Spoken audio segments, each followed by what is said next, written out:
Okay, I'm on my way down to what I want to show you guys for the day. When I walked by this, I wanted to show you this. I know these woods like the back of my hand, and so I know that that log right there that was cut off with a saw on the end did not magically wedge itself in between the two trees off the ground like that. So I'd show you. You gotta kind of go by what jumps out to you, right? And it has not one piece of bark on it either. That's also something that the Sasquatches will do to a log. They'll just decide one log and they'll take all of the bark off of it. And this one is also debarked right there. I'll show you a tall tree over here where they took all the bark off of it. See, here it is. Not one piece of bark on the whole tree. They did that last summer. Not one piece of bark. The entire tree all the way out. All the way up to the top. Not one piece of bark.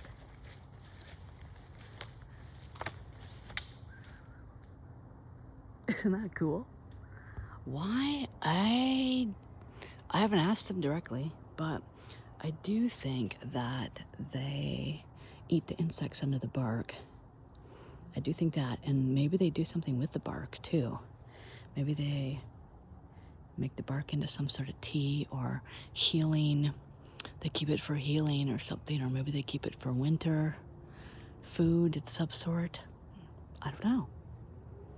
I'll try and ask them. But what I wanted to show you was this big log right here. And the story I will tell you that goes with it. So, at the beginning of summer, that was not there.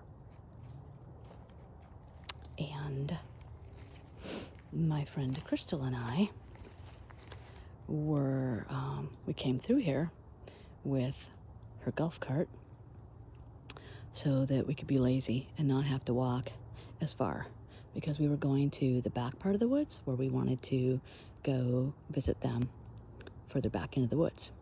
And so we took the golf cart to a further point into the woods because this is open and we can ride the golf cart through here. And I came back. I can't remember, I have to go back and look at my notes now, but it was like within a couple of days of when we were here, as I check these woods all the time, this huge tree was pushed down. Now, I want to report, it is not just a huge tree pushed down. It is a huge tree pushed down in the exact spot in this entire patch of woods where it is impossible for us to be able to get around it in a golf cart. Because over here is very thick bushes and another tree that was pushed down and put there, or that was placed there last, it was already, I don't know when it was there, but it's been there since last summer. And if you try to go this way, it doesn't work this way either, because there's another fallen log that goes, well, the log goes so far, it goes all the way.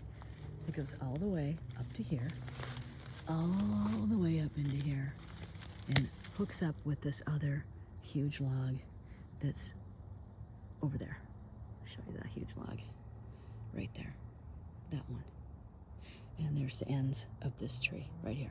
It just covers the entire area. So there's no way anymore for us to take her golf cart down to the end of the woods. I just thought that was the most funny thing in the whole world. I thought that was the most hilarious thing ever. I just thought it was the best. I still think it's the best. Now, looking at the base of the tree, I knew that we didn't have a storm. I knew we didn't have any bad weather when this happened. And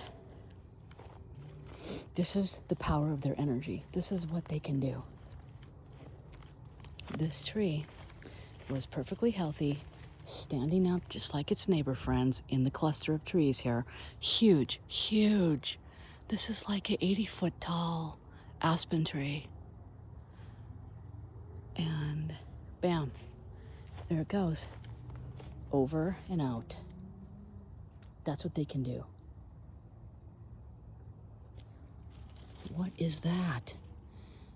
Oh, hopefully it's another animal's poop and not a small Sasquatch's offering.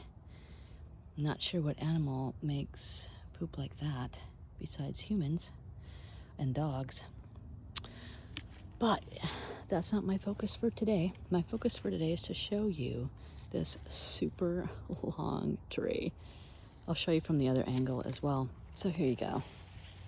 You can see it from the other side too.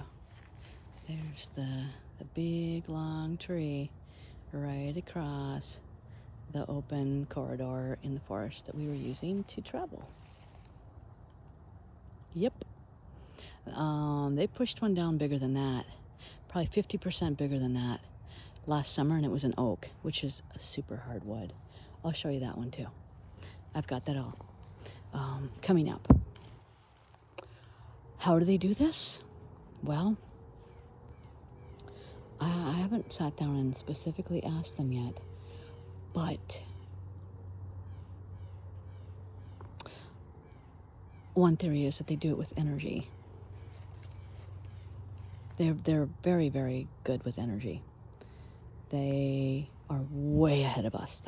They're like several thousand years ahead of us with manipulating the energy of the planet. And, this planet has, didn't they say one atom has enough energy to create an entire universe within the atom?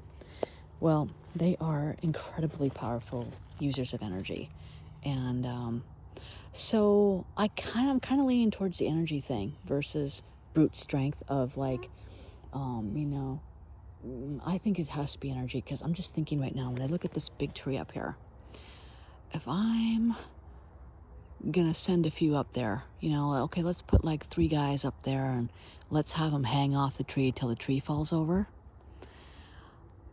I'm getting from them right now that wouldn't work, because it wouldn't break off at the base. It would break off at the weakest point higher up. It would like break off up there, right? It wouldn't break off at the very base of the tree, I don't think. So I think it has to be energy. Amazing, isn't it? It's just freaking mind-blowing. They are pretty unbelievable, which is why I love working with them. So there's my structure of the day today.